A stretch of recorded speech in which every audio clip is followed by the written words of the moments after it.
On est dans la vallée de Sorate, donc on est dans les Pyrénées, le sud de la France, en Ariège. Donc on est en zone de montagne. Le village est à 660 mètres d'altitude. Les crêtes au-dessus de nous, ça monte à 1800. Les Trois Seigneurs, c'est une montagne qui est par là, ça monte à 1002. Donc zone de montagne avec le climat qui va avec. Mais d'un autre côté, on est quand même au sud de la France. Donc pour moi, on a une météo vraiment bien. C'est-à-dire on a des hivers durs, mais des étés chauds. Et le propre de l'Ariège, c'est d'avoir des printemps humides. Et on a de l'eau. Ici, on a de l'eau.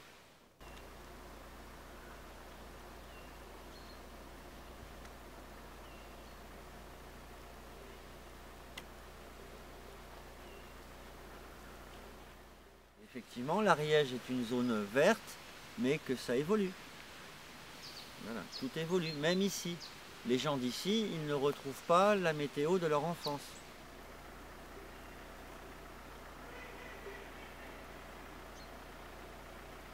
En résumé, à Sorate, il n'y a aucune activité. Aucune activité. Aucune activité, hormis l'agriculture, que de l'élevage.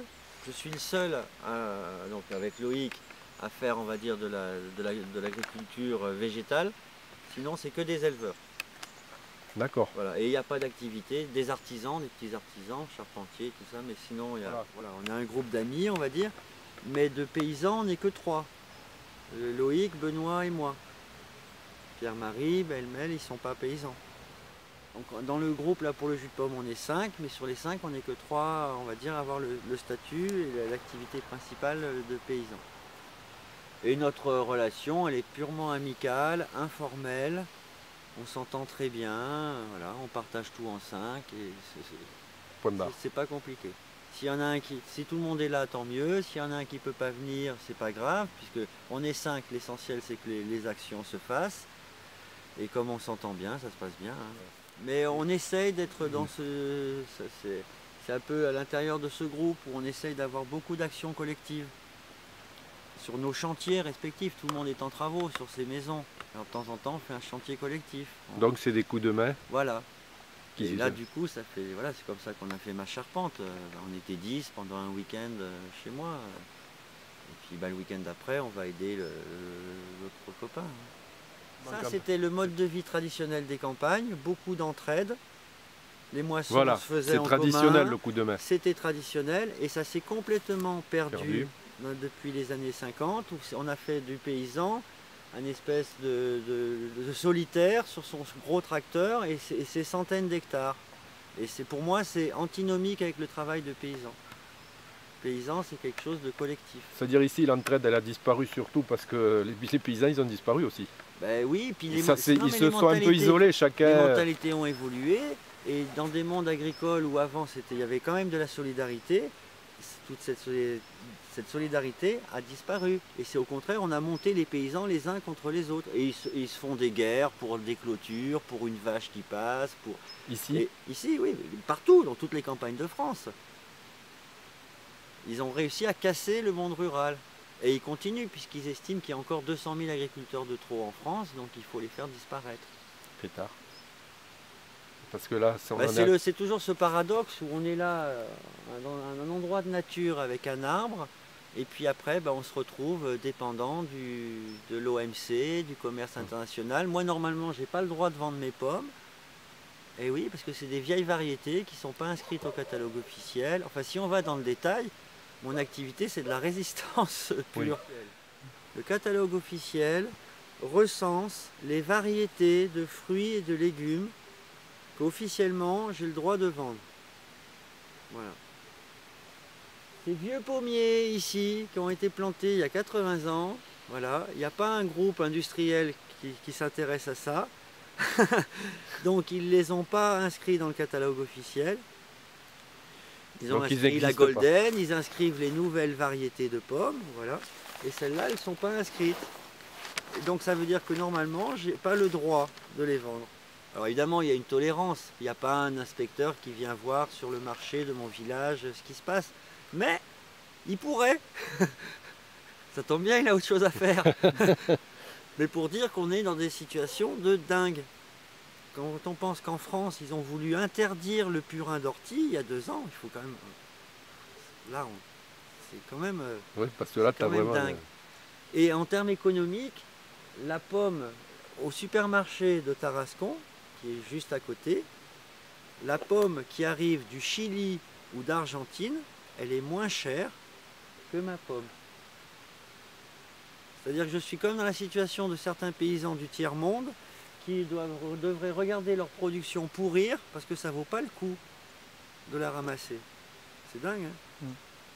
Ce qui est important par contre, c'est effectivement, certainement, contrairement au Mexique, ici c'est population vieillissante. Vieillissante, ouais. La majorité des gens ont plus de 60 ans. D'accord. 60% de la population. La majorité des gens ici, c'est résidence secondaire, retraités. L'hiver, on n'est pas nombreux dans le village, hein. Ça tombe de combien? Est-ce qu'on peut l'évaluer? De moitié? Même, non. Divisé par 5. D'accord. Le seul moment où le village est un peu animé, c'est entre le 15 juillet et le 15 août. 15 août. Donc ça fait un mois. Et même à cette période-là, beaucoup de maisons sont fermées, restent fermées. Ceci dit, quand on discute avec les gens, pour eux, il y a un retour. La vallée se remet à vivre. Pour eux, le pire, c'était dans les années 80. Voilà. Là, vraiment, là, c'était le désert. Donc les gens sont plutôt contents, même si c'est des résidences secondaires, au moins les maisons sont entretenues. Moi, pour moi, les résidences secondaires, ça ne fait pas vivre. Ça ne fait pas vivre, tout à fait. Mais bon, les plantes, bon, moi j'aime les plantes, j'aime la nature.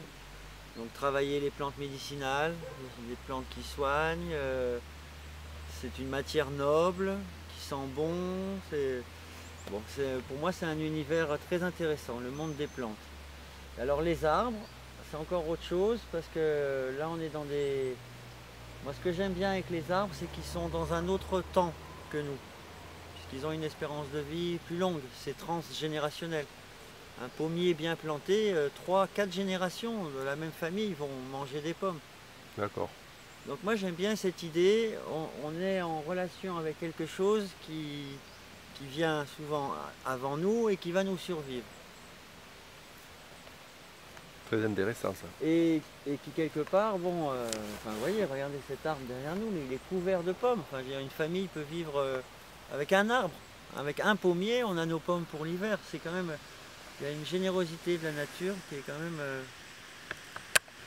Les pommes, enfin, ici il y a des pommes sauvages, mais c'est la sélection humaine. Donc ça quand même, ça fait il y a 5000 ans de sélection hein, avant nous. Bon après, l'autre chose aussi, c'est que bon, moi je suis feignant, enfin, je suis un travailleur feignant, c'est-à-dire je travaille tout le temps, comme tous les paysans. Mais bon, j'ai cherché des domaines d'activité où... C'est pour ça que je ne fais pas d'élevage. Je ne veux pas faire d'élevage parce que l'élevage, c'est trop de contraintes. Voilà. Les arbres, c'est du travail, on s'en occupe, mais c'est saisonnier. Ils poussent tout seuls. Même si on les aide, même s'il y a des choses, des soins à leur apporter, etc. Ils sont autonomes. Je peux partir en vacances, mon pommier, il va pas se sauver. Voilà. Pareil, c'est pour ça que quand j'aime bien les ânes, je trouve que c'est un bon équilibre. Parce que les ânes, bon, tout animal demande des soins et de l'entretien. Mais l'animal, l'âne, il est très rustique. À partir du moment où il a à manger, il a de l'eau, on lui a fait un endroit, il a sa cabane et il est bien, bon, il se débrouille, il n'a pas besoin de nous. Voilà. D'accord. J'essaye, moi, là en ce moment j'ai cette réflexion, parce qu'on va dire que là j'ai 7 ans d'expérience, je vois les limites de ce que je peux faire, à la fois soit matériellement ou économiquement, ou bon. Et ma réflexion là sur cet hiver, ça va être comment arriver à doser mon action, parce que j'ai pas envie d'être esclave de ce que je fais. Je veux garder le plaisir de faire les choses et je pense que c'est beaucoup une question d'échelle. Oui. Là les pommes c'est bien, mais parce que c'est un moment. Puis on fait ça, on est une bonne équipe, on s'entend bien, l'aspect humain est très très important. Si c'était toute l'année qu'il fallait ramasser les pommes, au bout d'un moment, on en aurait marre. Hein. D'accord. Voilà, donc les arbres, voilà, je trouve que c'est quelque chose d'intéressant. Moi j'adore planter des arbres. Et puis ce que j'aime bien, c'est que dans l'arboriculture, en fait, bon, il y a des données, on va dire, scientifiques, bon, il y a des expériences, mais On est libre, en fait, chaque paysan fait un peu comme il veut. Moi, c'est ça que j'aime dans le monde paysan, c'est que chaque ferme, elle a la marque de son propriétaire. Voilà. Donc malheureusement en France, on voit que beaucoup de paysans, bon, ça part, les gens sont débordés par le travail, donc c'est... Voilà, moi c'est vrai C'est-à-dire, que oui. voilà, Euh, j'aime bien le rapport au paysage. Et bon, le paysan, c'est celui qui façonne le paysage, donc s'il a du goût, c'est mieux. C'est clair. Vraiment me donner ma matière commerciale pour 2 ans. D'accord. Bon, cette année, c'est raté. Hein. Donc heureusement que j'attends pas après ça pour vraiment vivre. Tu es très varié. Tu fais beaucoup de choses.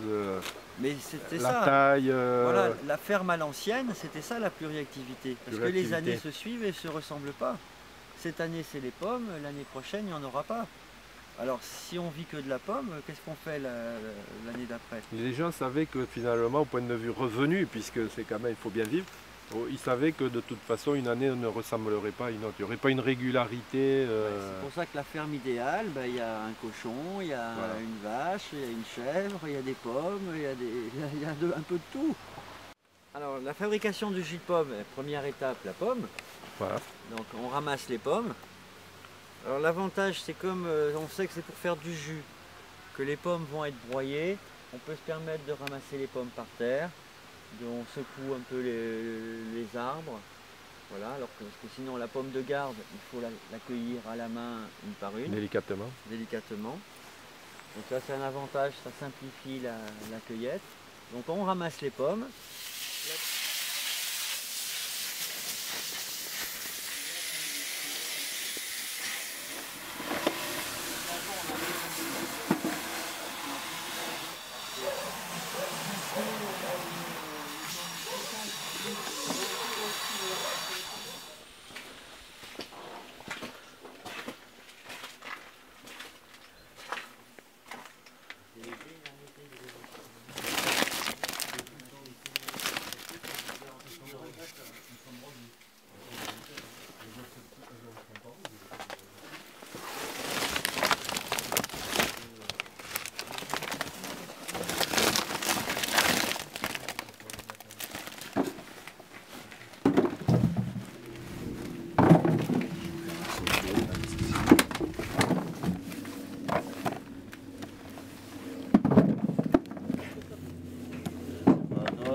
C'est quand même plus cool parce que c'est pas froid.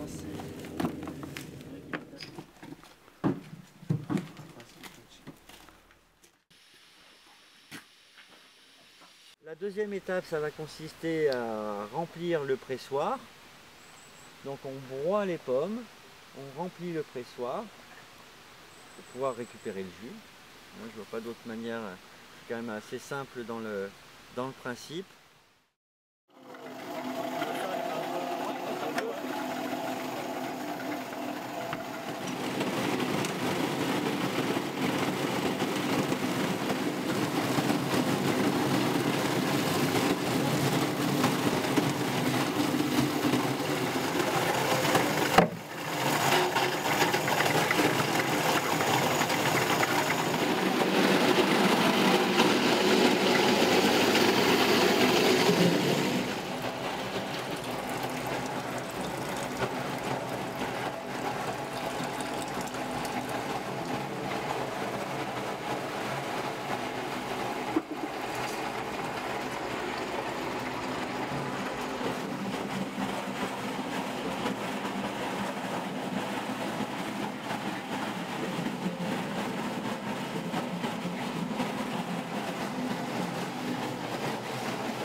Serre les fesses, Pierre-Marie, c'est bon, t'es dans le jeu.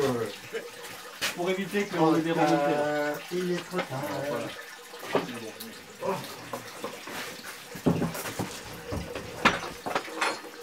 Ça file. Si c'est super. C'est la partie.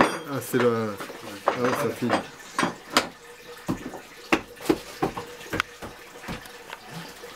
C'est bien centré. Non, vers moi un peu, non? Ici, là. C'est pas mal. Là, Non, ça non, touche mais un à peu la vis. là.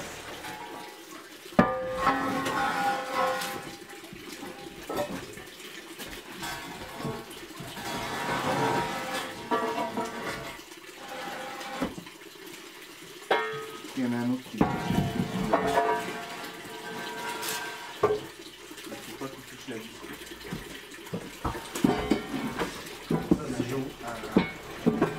Celui-là, il va Par pas le rapport faire. à la lumière, là, il y a quelque chose qui fait que Et l'autre jour, celui-là, je crois qu'on l'avait ça vu. va, parce que c'est sombre. Ça va, Faut on le va mettre voir. faut le mettre dans l'autre sens. Tourne-le. C'est-à-dire, Il y a ça.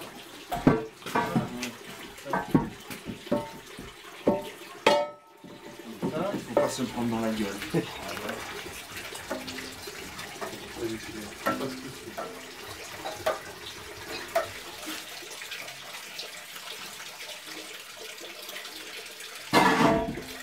C'est bon.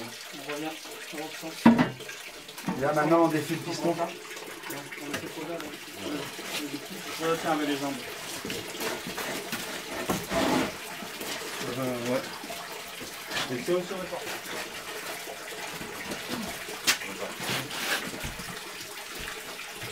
Il y a le jus là, tu trouves de là-haut déjà. Bon, bah, on attend, on va bouffer un morceau et on met en pression après. Allez, Parce que là, moi je serai partant comme ça. parce que là, ça va vite. Là déjà, on a une...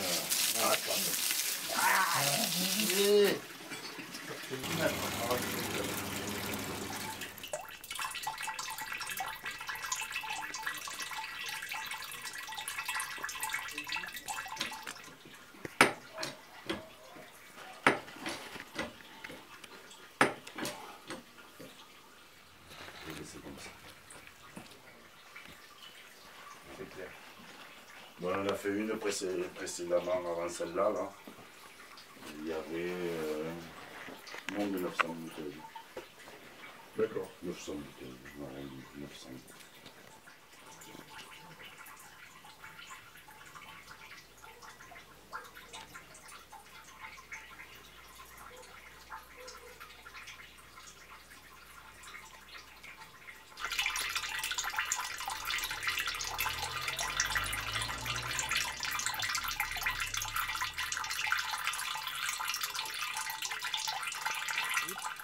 Et après, la seule je dirais, étape vraiment technique, c'est la pasteurisation.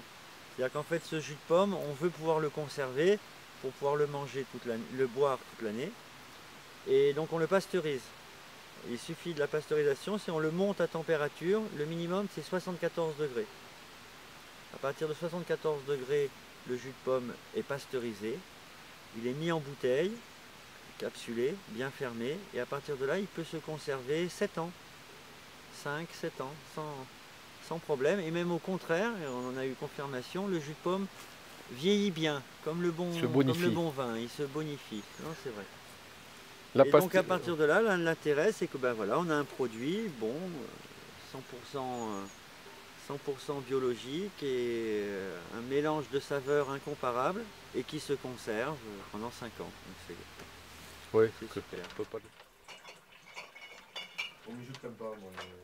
J'ai l'impression que je ne vois pas. C'est-à-dire Même s'il est dans le jus de pomme arrive par ce tuyau. Alors donc la cuve là est remplie de jus de pomme. Donc on pense qu'il y a 50 litres, non? Tu m'avais dit 50 litres? Ouais. Une cinquantaine de litres. Donc dessous nous avons la flamme là qui chauffe. Voilà. Qui chauffe le jus. Là nous avons le gaz qui produit la chauffe. Et donc Quand la température adéquate sera atteinte, on commencera à ouvrir la vanne ici, et on remplira les bouteilles. Et après, voilà. Ici, il y a le stockage. Le stockage des bouteilles de jus de pomme, là c'est fini.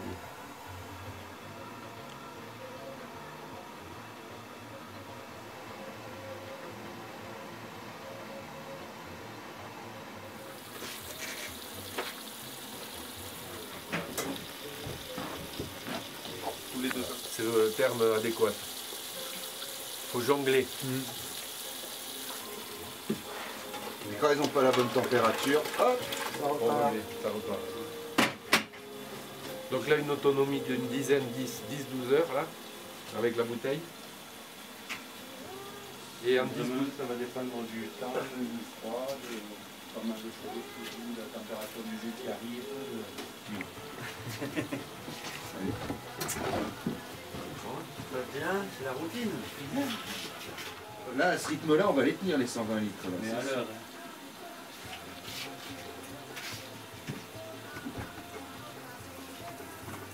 ouais, bon, donc vous en avez au moins jusqu'à 9 heures ce soir, quoi. En continu.